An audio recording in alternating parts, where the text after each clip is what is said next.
आज हम खाने के लिए आपको ऐसी जगह ले जा रहे हैं जिसके बारे में आपने कराची में बहुत कम सुना होगा। जी हाँ, आप कराची वालों ने भी।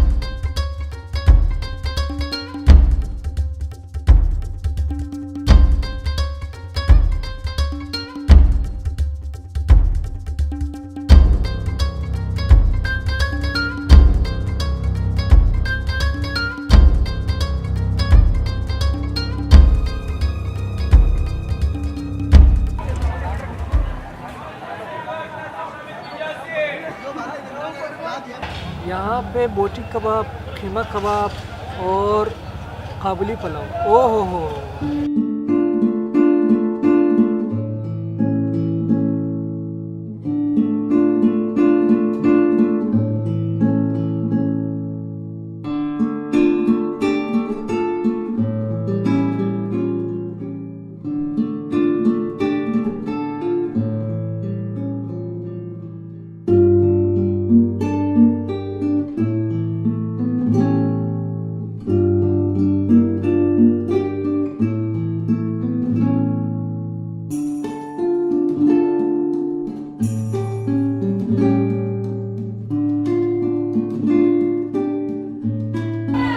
एक दिन हमने इनसे पूछा कि भाई हम शिनवारी में भी काबुली पुलाव खा चुके हैं, हम barbecue tonight. Oh yes, we used to go to barbecue tonight man.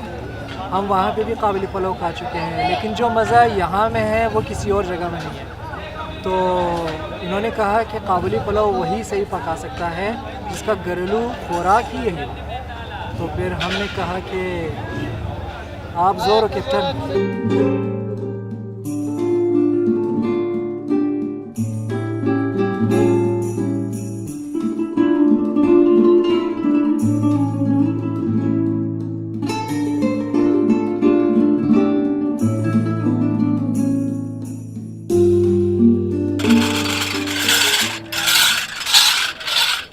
چه خیال ها گذر کرد و گذر نکرد خوابی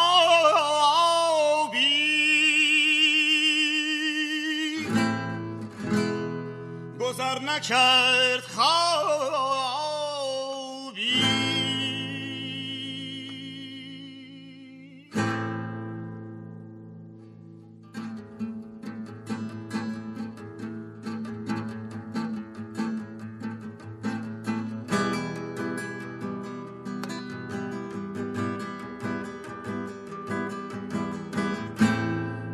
گرده مسجد صومعه پی برده صبح و دعای شب من و ذکره طلعت و دره تو من الغدا تعال العشا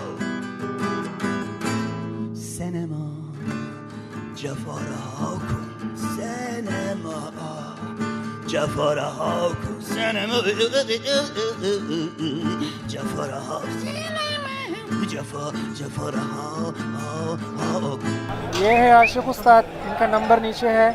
आप जब भी इधर आए तो इनसे कांटेक्ट करो और ये मसाज करेंगे मस्त किस्म का। سحر چون خسرو به خوابم علم بر کوه ساران زد به دست مرحمت یارم در امیدواران زد نگارم دوش در مجلس به عزم رقص چون برخاست گره بگشود از ابرو بر دلهای یاران زد سلام جفاره ها کن سلام جفاره ها کن मगर ये हरकत 6 महीने में सिर्फ एक दफा, इससे ज्यादा नहीं। खतरनाक।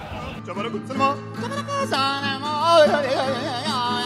جفاره برو برو سلام جفاره ها سلام جفاره ها جفاره ها جفاره ها سلام جفاره ها سلام वीडियो सही तशक्कुर।